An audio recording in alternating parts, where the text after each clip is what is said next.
everyone, welcome back. Good to see you. We're here for another conversation discussing F.A. Hayek's seminal work, The Road to Serfdom.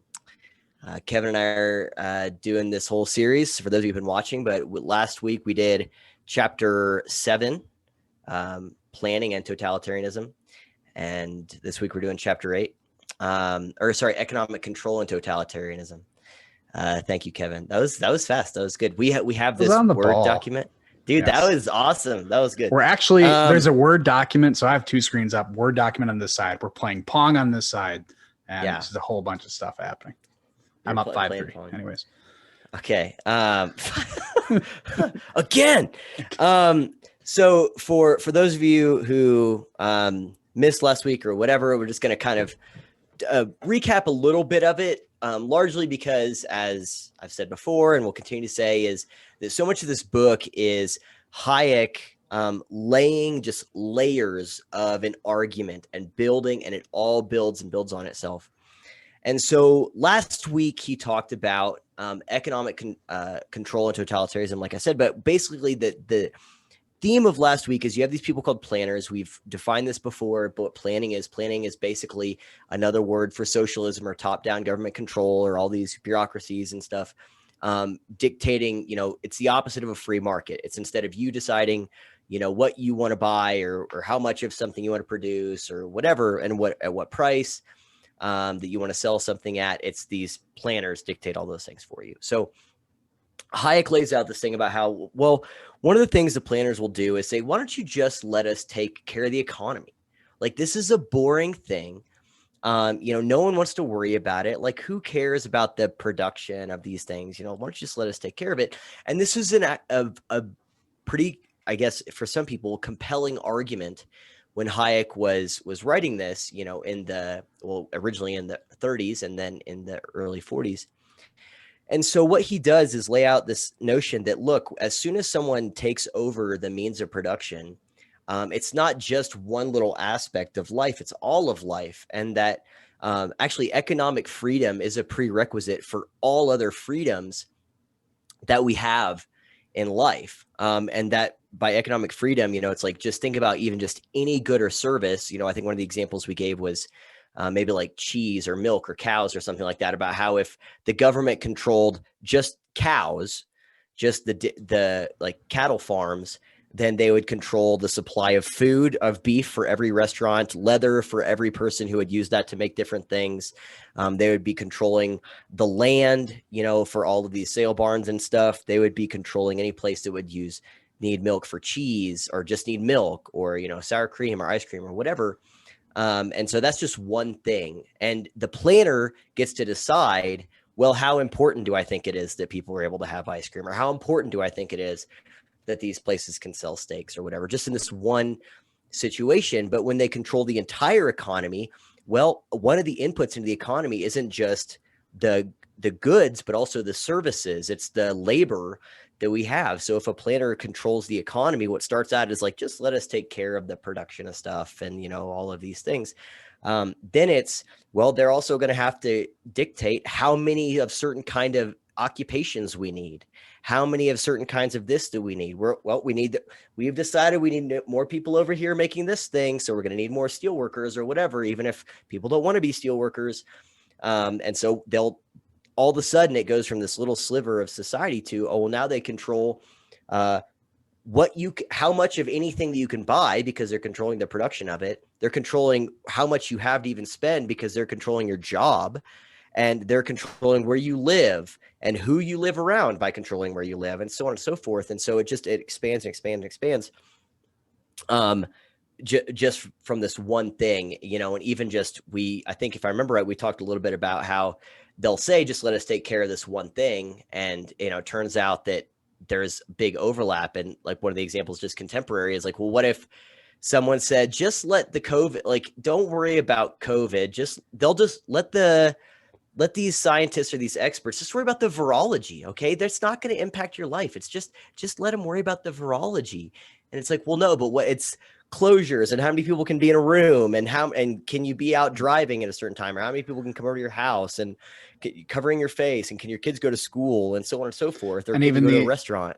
And even the infallible Biden at the time, which he took, like, why are people worried about economics right now? You're just worried about your bottom line. You're just worried about the stock market and stock price. Like, you're worried about all this stuff, and there's a pandemic out there killing people. Well, it's like kind of the reverse end of what you just talked about. Is like they think economic life is over here and health and safety is over here, and these things are not interconnected.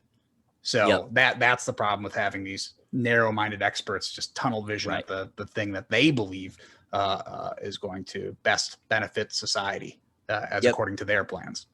And it's going to end up overlapping with everything else, and it's going to end up, coming into conflict with my plans and your plans and everyone else's plans. And then it's like, well, who decides? Which sounds like it might be a little bit foreshadowing of this chapter. But so that's chapter 7, and chapter 8 opens up with this really great quote by a guy named Lord Acton, who is a 19th century like kind of philosopher dude. He was born. I was wondering, I thought he was older than de Tocqueville, but he's younger than de Tocqueville by like 30 years. Anyway, so this quote is great. The finest opportunity ever given to the world was thrown away because the passion for equality made vain the hope for freedom. And that quote to me, I was telling you earlier, I was at a birthday party for a couple friends earlier tonight. And one of them said, "What are you reading? What are you thinking about?" This, this is the types of conversation my friends have. I was like, what's your mind into lately? And I said, well, F.A. Hayek, but he's quoting this Lord Acton and Alexis de Tocqueville a lot. So I'm trying to get into these guys. And it's just crazy, how you go back and just see how, I thought I used to be blown away by hearing Thomas Sowell talk about, debunking the wage gap in the 70s. And now it's like, oh, John Stuart Mill and Lord Acton and de Tocqueville and F.A. Hayek, like it goes back. It's okay. It's the early 20th century. And then actually, no, it's the early 19th century in a lot of cases, I think On Liberty was maybe published in the 1850s or 40s, something like that. I know it was before the Civil War. It might've been 50s. Anyway. And so it's like, that's just how all these ideas are. But this idea that the finest opportunity, and what he means by that, you can tell me what you think. But it's like this opportunity in terms of having a free society, like the road not to serfdom, the road to liberty was thrown away because people wanted this total equality, and they weren't worried about the freedoms they would give up in the process. And it's just, it makes me really sad to see how true that is, today, probably 150 years later. Yeah. I mean, I think people look at this as such a baffling idea that there is such a thing as human nature. And that, some people believe it's completely fixed. Some people believe it's completely malleable. And then, people, I would say in the middle, believe it has bounds. You can fit between those bounds. And it's people like this, like Lord Acton, which, like you brought up before, all these old names from all the old timey days when pictures were still black and white, I think back then. It seems like one side has a lot more reverence for those people than the other ones, because progressives must progress. They must progress and transcend all those old timey names and those old timey ideas. They worry about blowing by them instead of actually learning from them. Or they'll point out like, oh, well, they probably believed in slavery or something, or that something that almost everyone believed back in a certain time, or some version of that. And they discount all of their ideas. So not having that reverence, really, really hurts. But so when they talk about going and disbelieving the idea that there's a human nature, I think that's where this equality over freedom thing comes, because they believe with more freedom, we're naturally become more equal, right? Because we're all equal in some capacity, or a free society is going to be more compassionate towards certain ends that are going to allow people to have more equitable outcomes, because we want no one to fall behind. So I think that is where, we really stem off of freedom and the path toward liberty or toward liberalism, and move toward, well, we got to plan something. So some people falling behind. We don't like how society's turning out for some people. So I think we need to get this a more planned structure. And like we've talked about before, a lot of the planners think there is chaos in absence of a plan. And the problem there is, well, there's always a little bit of chaos in the system, which is a good thing, because too much order leads to rigid hierarchies. But allowing people to make their own choices, which is kind of that little piece of chaos there, they could develop their own plan. And in a real true society, and like what you read before, that making your own choices is this very liberal idea is a prerequisite to all other freedoms, even if it's just in the economic sphere. Yep. That you have to be able to make your own choices, so you can create your own plan rather than have one person build, one entity build a plan for everyone and create this hierarchy of ends. Can I go on a very small tangent based on what you just said? Because I had a thought. So you just said something that I think is actually like kind of worth playing around with a little bit. And so that's why I say that, where you said like chaos is a small amount of chaos is a good thing. Ian Malcolm, Jeff Goldblum's character in Jurassic Park, he's a chaotician and talks about chaos and how it's not necessarily a bad thing. I was thinking about the concept of, just evolution of society, evolution of humanity, or even of organisms, and how all of that comes out of chaos and chance. There has to be chance. And or randomness, at least a little exactly. bit. Exactly. Yeah, precisely. And just because if you look at the progression of a lot of progressive thought, I know people will trace some of this stuff all the way back to the very early 1800s. But if you look at like modern progressivism and planning specifically, there's a very large chunk of that kind of came right after basically Charles Darwin's Origin of Species, and you get people who they finally have this idea of, okay, we can actually be done with God, we can be done with this, and humans can be this perfected thing and plan these perfected societies. And the irony to me is that part of what emboldened them, was Darwin's and Darwinian thinking and Darwin's philosophy, which basically said that things are going to be always developing and you're always going to have this chance, and you're going to have a natural evolution and allow for these things to happen, for there to be different iterative games, and for the successful games to rise to the top, and the games that don't work out so well to be discarded. And the implication of having a planned society and removing the element of chance is my point. You're saying you need chaos. When by removing that, is they're basically saying we are perfected. There is nowhere farther for us to go. We cannot do any better than this. We have nothing else to learn. We have nothing else to build or invent, that we can just stop the process of societal evolution right here, right now, and we can be in charge. And the hubris required to do that is just, there's a quote later that we might get to by John Stuart Mill. And there is a quote that actually he opened with by John Stuart Mill in one of the other chapters about let's get to that John Stuart Mill, because it doesn't fit nice and neatly in everything else. Yeah. I think we could probably just jump to that quote right now. I like that. Yeah, let's read it. So Mill says, I stopped at a different one. Scrolling down. We have so many notes, guys. You have no doing it live. Doing it live. Found it. You found it? Okay. A fixed rule like that of equality might be acquiesced in, and so might chance or an external necessity, but that a handful of human beings should weigh everybody in the balance and give more to one and less to another at their sole pleasure and judgment would not be born unless from persons believed to be more than men and backed by supernatural terrors. So to break that down, he's saying, look, like a fixed rule, like equality, so even something like that could be acquiesced in, and so might chance or some other external necessity. That's fine, just as a general idea. But he's saying, like, look, the idea that a small handful of people would be able to judge and weigh everything in society just based on their own opinions, no one could possibly do that unless they believe themselves to be more than human and backed by some supernatural terror, like some delusion, some crazy thing. And the John Stuart Mill quote from earlier in the book is when he basically says no one could be trusted less to run a society than the person who thinks they could actually do it. That's the last person you want in charge, is a person who thinks they could actually do this.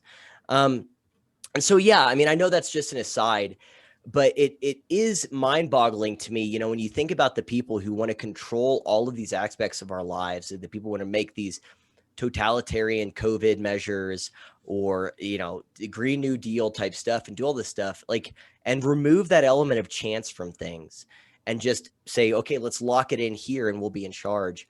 It's just dangerous. It's dangerous. And not only is it destructive, but it's just, that person is so fundamentally delusional and so fundamentally beside themselves with pride, maybe without even realizing it, that they are, regardless of their intentions, they are literally the last person you would want to trust with even an inch of authority over anything.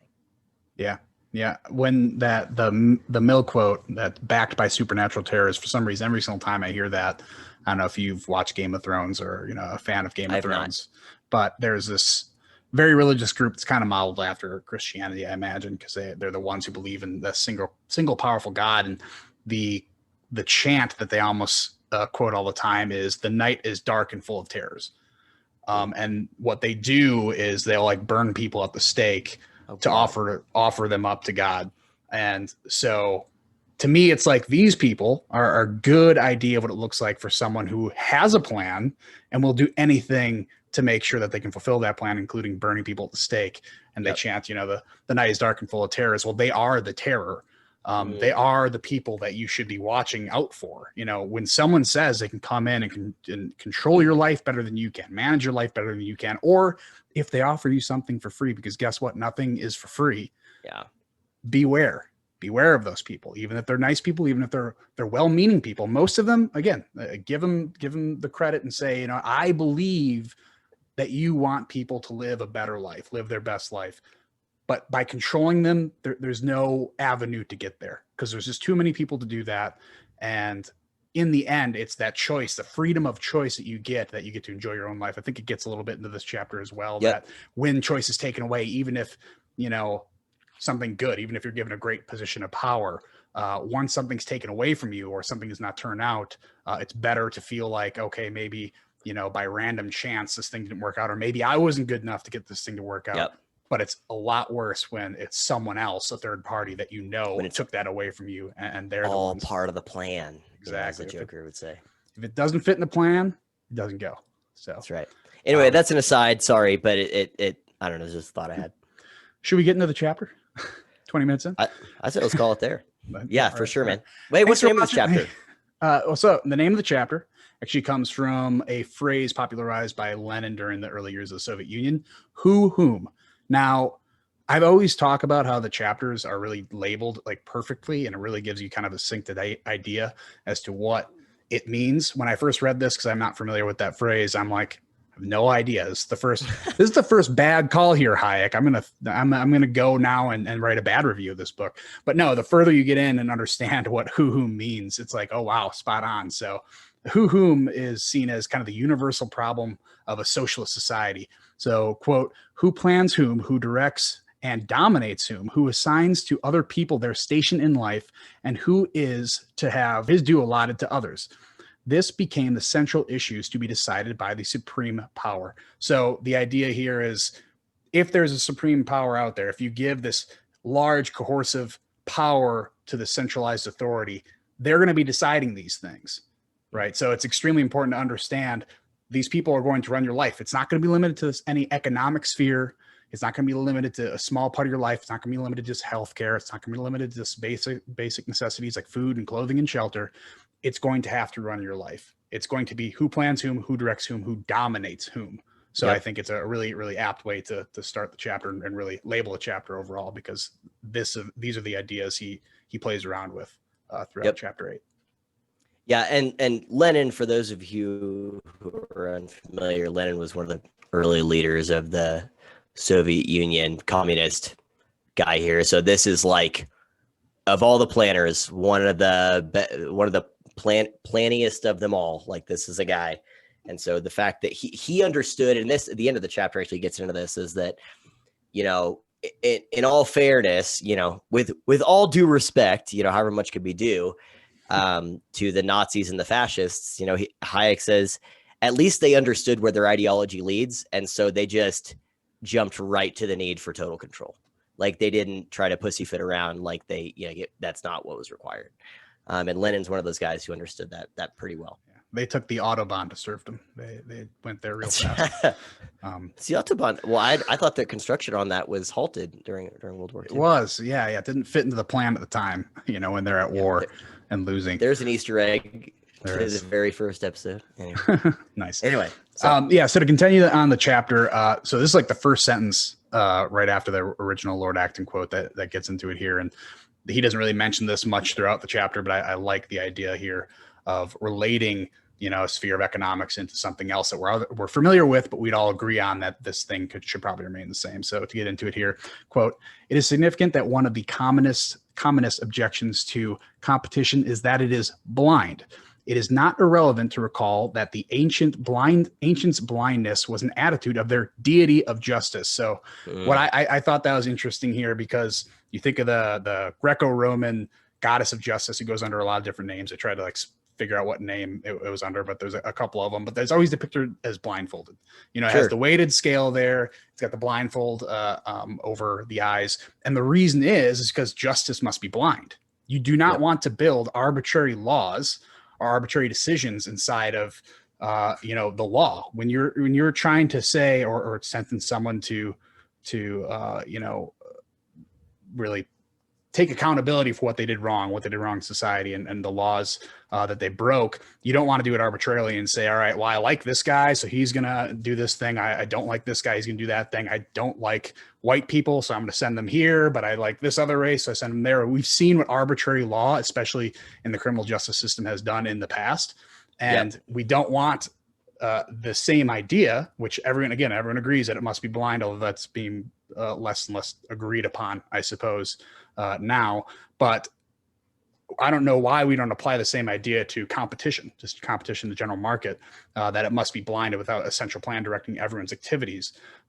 Because, once we take the blinders off and once we say, all right, we're going to be directing a central plan by this coercive authority, that is when arbitrary laws are implemented. That is when this big authority picks winners, picks losers. And, the only way that you can come out on the winning end, the only way to guarantee you come out the winning end rather than just outworking everyone else, is to really suckle up to the party in power and say, I'm going to be a party person. I'm going to be, well, not a party person in a fun way, but like a party advocate, and make sure, I do everything I can for the party. And that's what makes these fanatical true believers. Yeah, I mean, he even talks about earlier in the book about, in the chapter on the rule of law, I think it is, where he gets into the socialists and the Nazis hated the rule of law. They hated blind justice because they wanted certain outcomes. And that's one of the things that Hayek gets into, and maybe even earlier than that chapter.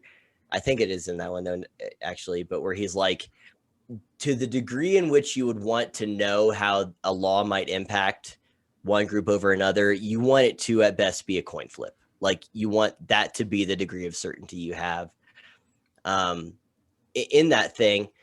And he's saying that this is the thing that they have problems with, right? Like so much of this stuff is common sense, to be honest. Like the fact that people might not like blind justice is that's a red flag. And just look at all of the things today that these people talk about where it's like, maybe we should do segregation in the name of inclusivity. It's it goes back to the John Stuart Mill quote that we just read. It's like, what kind of godly power do you think you are that you should have the authority to dictate the ends, especially in the rule of law? Exactly. Yeah, no, exactly right. So, and that's just one example. These people want to do it everywhere. Yeah. Anyway, so moving on, just kind of the case that Hayek is laying out here and explaining what happens whenever a society enters that stage of the who, and people are starting to ask these questions and figure this stuff out. He says, the fact that the opportunities open to the poor in a competitive society are much more restricted than those open to the rich does not make it less true that in such a society, the poor are much more free than a person commanding much greater material comfort in a different type of society.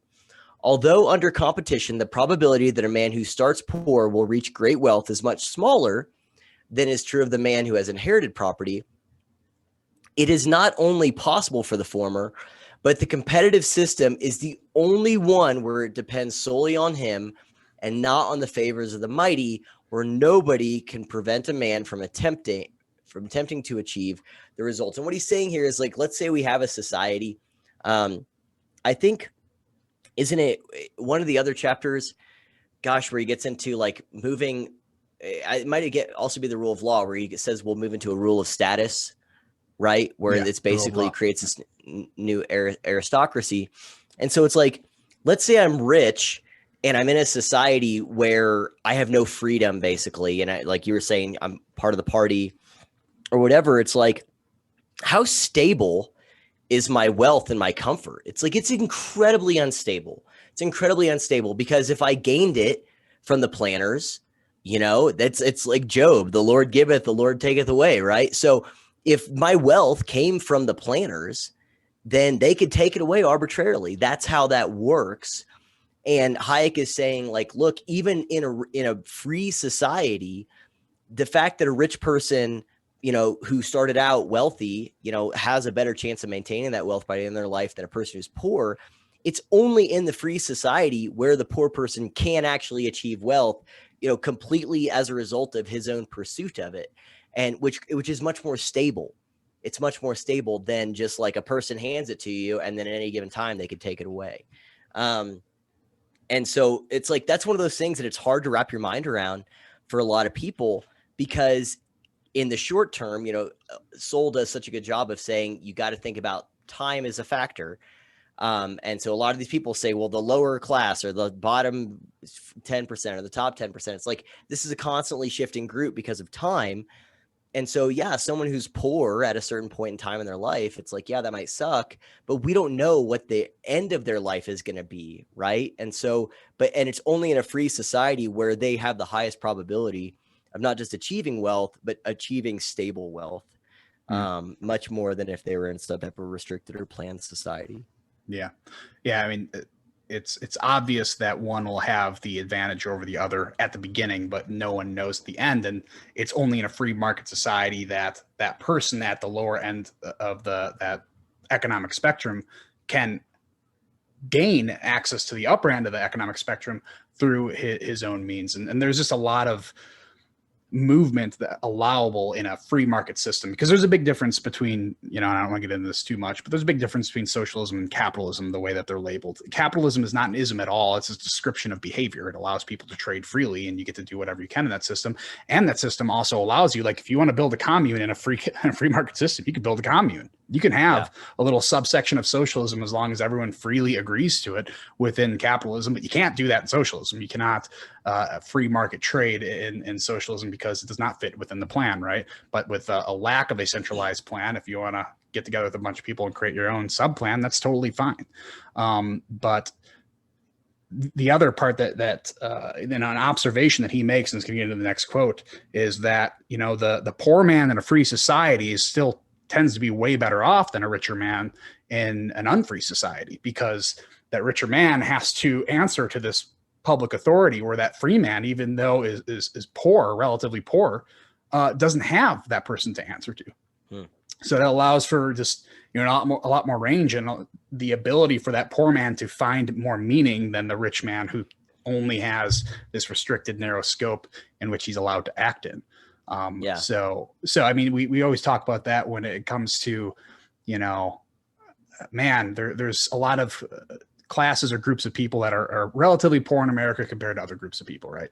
But when you compare those relatively poor groups to similar groups in other countries, it's like, well, they're wealthy and they're you know, every poor person seems to have an iPhone in America, and you know, it's awful compared. Some of the conditions are really bad compared to the richest people in America, but compared to the rest of the world, it seems pretty good. And that's the whole point of a free market, is to lift all ships. And we want all ships to be lifted. And then when we start to make that plan to only focus on certain ships and sink other ones, then you build chaos. That is truly, ironically, by creating a plan, you inject a whole bunch of chaos into the system. Yeah, no, that's a good point. You know, an example I thought of is, you know, people can probably map this onto two stories they're probably at least a little bit familiar with, you know. So take, you know, one story of someone who's at the bottom in a free society, and one story of someone who's at the bottom in a not free society. So let's think about like the movie, which is based on a true story of what Chris, can't remember what his last name is, The Pursuit of Happiness. Will Smith plays him. I think it's Chris something. Yeah. And he's at the bottom. I mean, the dude's got his son. He's in subway bathrooms, staying there, but he works his way up, and just through his own hard work is able to actually get a job and end up being very successful. That guy's last name is going to drive me crazy. I'll think of it eventually. And then let's take another story that people are pretty familiar with. Cinderella. What was Cinderella's ticket out of poverty? The benevolence of a prince. Did she have any chance of making it out of poverty? Or her sisters? Why were her sisters so ready to go up there? Everyone wanted to get in line and say they were the girl from the ball, because those people had no other way out. You were born into squalor. You were going to die in squalor. That's it. Unless those who were in charge of society just deemed it so. And then they could also throw you out if they were done with you. I'm done with you. You're done. You're going to go to the stocks. You're going to be destitute. And so those are two, obviously one of those is a fictional story, but that was the reality of someone living, in medieval times or under aristocracy, which is planning is kind of that, right? It's exactly that. And so, yeah. And so it's like, those are two things where it's like, yeah, it sucks to be, Will Smith's character, Chris something. I keep thinking like Chris Redfield. I'm like, that's a Resident Evil character. Not even close. Anyway, and so, or Chris Parnell, like also not the same thing. Great voice actor, but not. Anyway, but it sucks to be him then, but at least he had a way out. Cinderella's sisters, or whatever, like, yeah, they suck. They were jerks, but they kind of had to be because the plot needed it to happen, but there was a lot, like let's say they're perfectly reasonable and pleasant people. It's like they had no shot of getting out of there unless something like that happened. And so that's, that might be contrived. I don't think it is, of just kind of explaining. I think the lesson between those societies. The lesson of Cinderella is you can make something out of nothing as long as you're hot. And honestly, you have talking birds. Yeah, exactly. Just need a little bit of magic, but I think that's a good point, and kind of funny that our free market system, which so many people say is so wrong because it forces women to believe that they have to be sex objects in order to get far in life, whereas you have the story here that you literally have to be a sex object to get far in life because you have no other options. Yeah. One system allows for these other options, allows for this choice, and if you are underprivileged in the very 21st century sense, the way we talk about it now, there are other things you can do to better your own situation. Like, there's not just one choice. There's an abundance of choices. Yeah. And a freer society gives you a more variety of choices. Yep. I had to look it up because I don't like looking stuff up. It's Chris Gardner, but I knew it would have distracted me for the rest of this thing. If I was just sitting in my living room, I wouldn't have looked it up, but Chris Gardner. Okay. So there's the next part of this quote I think is great. And we don't have to linger too much here because it's going to be very similar to the 6-minute conversation we just had. But there's something in this that, again, like so much of these ideas ring true today. But Hayek continues that previous thought about the differences in those societies, where he says, it is only because we have forgotten what unfreedom means that we often overlook the patent fact that in every real sense, a badly paid, unskilled worker in this country, meaning Great Britain, has more freedom to shape his life than many a small entrepreneur in Germany under Nazi rule at the time, or a much better paid engineer in Russia. Who will deny that a world in which the wealthy are powerful is still better than one in which only the already powerful can acquire wealth? And so there's so much here, but this idea that we've forgotten what unfreedom means, I can talk about that forever. Just the generational impacts and changes here. People alive today do not know what freedom really is or what it can purchase for you as a currency. And that's why they're so readily, just willing to give it away. Again, to go to COVID. It's kind of like you can't see the forest through the trees. It's like you're just surrounded by freedom. You don't really know what it is, or you're not going to know what it is unless you find out what the absence of it means. That's exactly right. It's the fish saying what's water. But outside of that, quote is so important, where it's like, think about these two options: a world in which only the already powerful can acquire wealth, or one in which, hey, look, if you happen to be wealthy, you're also powerful, because that's how wealth works. But at least in that situation, people who aren't wealthy can also acquire wealth and therefore acquire power. That's the Chris Gardner versus Cinderella thing right there. Anyway, just prescience just oozing out of every pore here. I don't really know what else to say about it, but it's just like, these are the things where they just all feel like mic drops. It's like, I don't think much exposition is needed from the quote, "We've forgotten what unfreedom means." Like, like, I think people are frustrated because they look at the wealthy and like, I have such little chance and opportunity to become that wealthy. I have such little chance and opportunity to become Jeff Bezos. But in the system that a lot of these people are advocating for, there's no chance. Zero. There's no chance. Your chances have been taken out. So it doesn't fit within the plan, then you're not going to acquire wealth. So yeah, I love that quote. And really comparing our circumstances to people and societies that don't have what we have is a good kind of benchmark to understand what you have. There's no way to understand it unless you can actually do that competently. So he gets on to the next part, which he's name dropped the guy Max Eastman several times, I think, in this book so far, but I don't know much about him, but I do like how he kind of goes through the progression of the guy's a communist. So, it starts out, it is pathetic, yet at the same time encouraging to find as a prominent and old communist as Max Eastman rediscovering this truth. So he kind of walks through, it's like, oh, here's this guy who is a communist sympathizer, or really an old communist. And he's starting to see the light, which if you've met a lot of the planner types, they don't like to lose grip on their reality, their version of reality very easily. So when someone does, it's kind of like, oh, it's their red pill moment. I guess Max Eastman would be red pilled, although red sounds like he was already pretty red. Yeah. Yeah. Red pill might have a different meaning back in the Soviet Union sympathizing days. So, so Max Eastman was quoted saying, "It seems obvious to me now that the institution of private property is one of the main things that have given man that limited amount of free and equalness that Marx hoped to render infinite by abolishing this institution. Strangely enough, Marx was the first to see this. He is the one who informed us, looking backwards, that the evolution of private capitalism with its free market had been a precondition for the evolution of all our democratic freedoms. It never occurred to him, looking forward, that if this was so, these other freedoms might disappear with the abolition of the free market." Even Karl Marx himself had to recognize that the freeing democratic power of free exchange and the ability to own property led to more of these freedoms. He thought this advancement in human social evolution would continue after the abolishment of the free market, without considering the new forms that stemmed out from free market, free exchange would disappear by removing that scaffolding. And this is a really common idea that I don't want to just point everything to the left, because this book is not just about leftists, but I think it's a problem with progressivism in general. Sure. Because like I said before, they so easily forget the roots of what gave them the ability to speak freely, the ability to communicate efficiently through all these, social media forums. And, everything should be free, or at least, healthcare should be free, because we already have all this great medicine. Like, well, where did the medicine come from? It came from somewhere. It came from people freely choosing to create this good and make a profit on it. They think by getting rid of this stuff, those incentives, that human progress that we've made up to this point is just going to continue.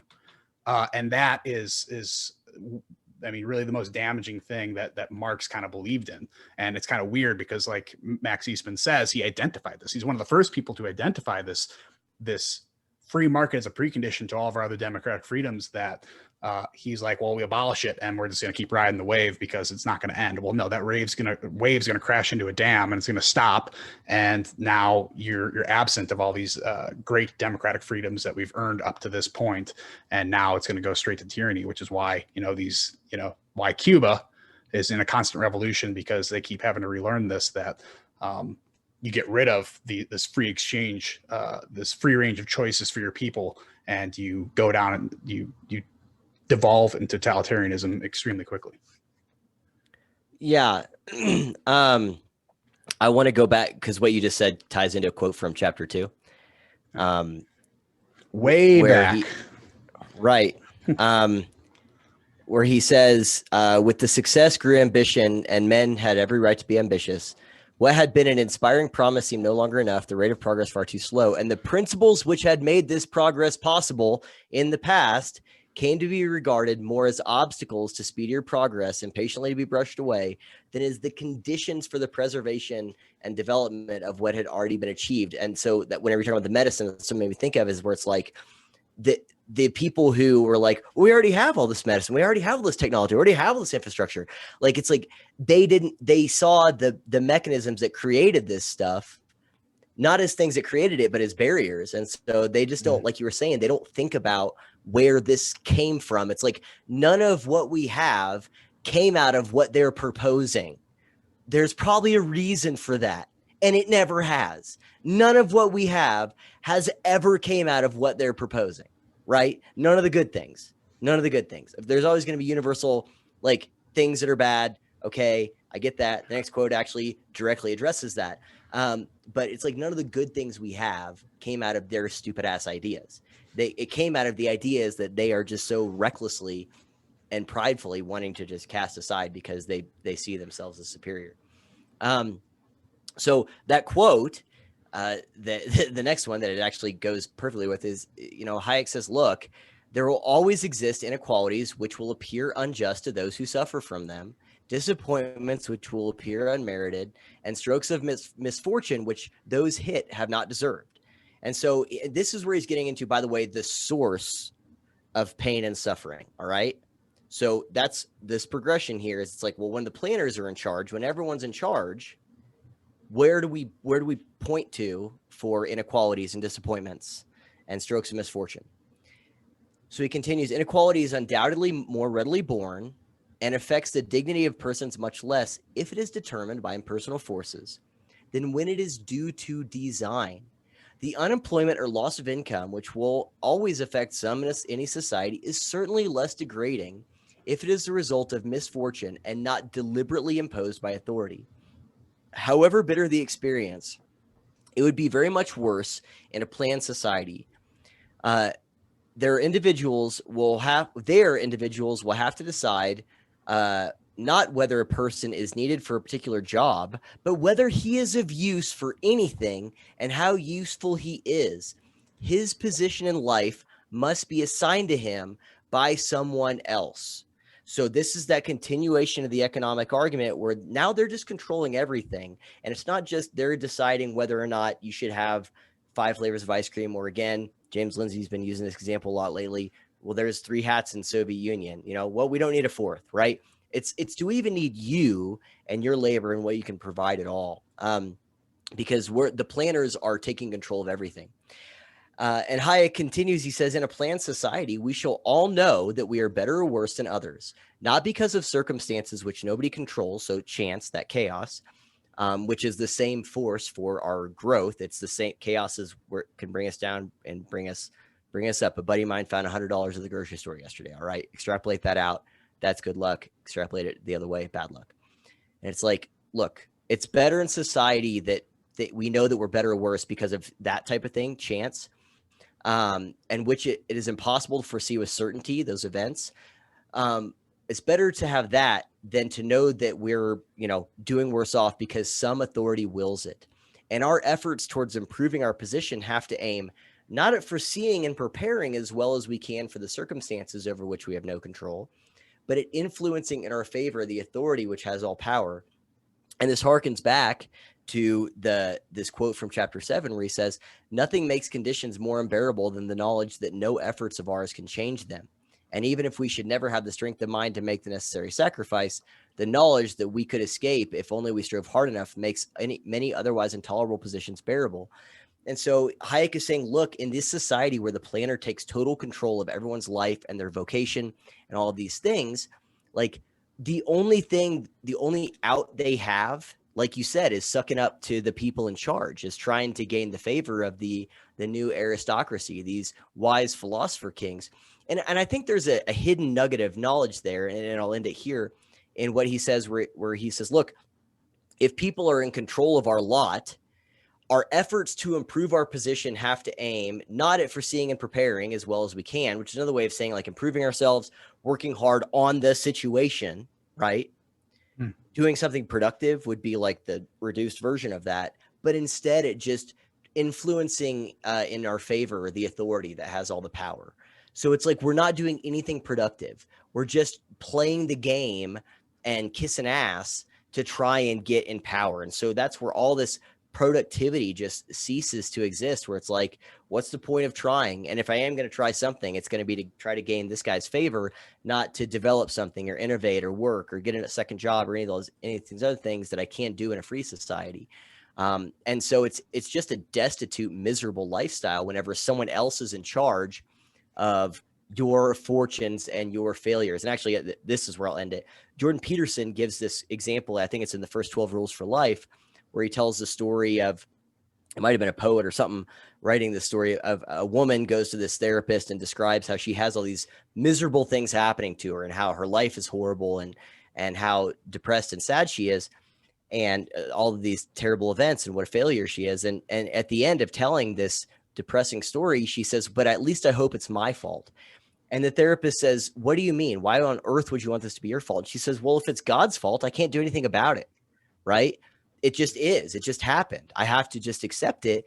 But if it's my fault, at least that means I have some power to change the situation. And so that's that accepting that responsibility and seizing freedom and saying, I'm going to try to do something to make my lot better by actually doing something productive, as opposed to just trying to influence the authority over me. You know, if God did it, well, then God did it. What can I do?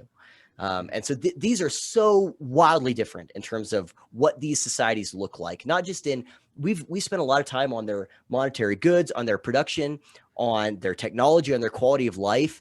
And really just think about the psychic difference in terms of of hope and happiness and all of these things in life in these two different situations. I mean, they're dramatically different. That's Yeonmi Park talking about North Korea, and it's just hopeless. And there's no such thing as love or affection except for the party, compared to, you know, the hope of you can at least, there's always something, you can strive for more, you can do these other things. I mean, they're just so radically different. They're just so radically different. And why anyone would want to go for this other one, it's just like we've said, it's delusion or some type of pride that is just incomprehensible. Yeah. Sorry, that was a lot, but no, it was all good, and that was an important series of context taken from the chapter, because I think there's a really simple way, I think, to visualize that I thought of now. Visualize, when someone says they feel less defeated when they suffer a misfortune by cosmic chance or a cosmic force, and the suffering a defeat by some arbitrary power by design. I mean, think about it like a car accident. Right? I'm in a car. If anyone's ever been in a car accident, which I've been in like one, none of them were my fault, and this proves my point. Where I'm driving on the freeway, I'm not paying attention, little fender bender there.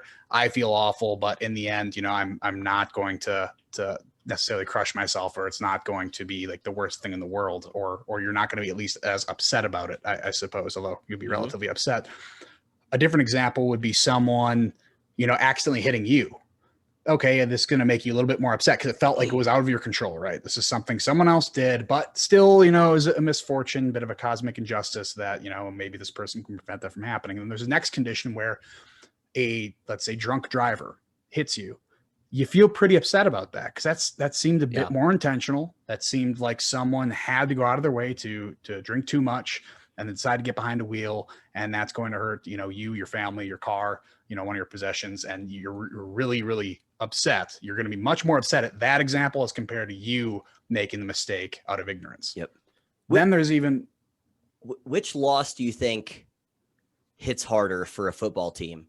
One where they know they played poorly, like the Chiefs in the last Super Bowl, or one where there was some flagrantly terrible call by a ref that objectively cost them the game, right? Ask the New Orleans Saints the last 2 years. Yeah, of that. Yeah, exactly. But it's like, which one of those, like, how does that impact you differently? In the one case, it's like, man, we got to play better, and you put it on you. The other one is like, just like you were saying, that resentment, and it's just there's no introspection, there's no growth from it.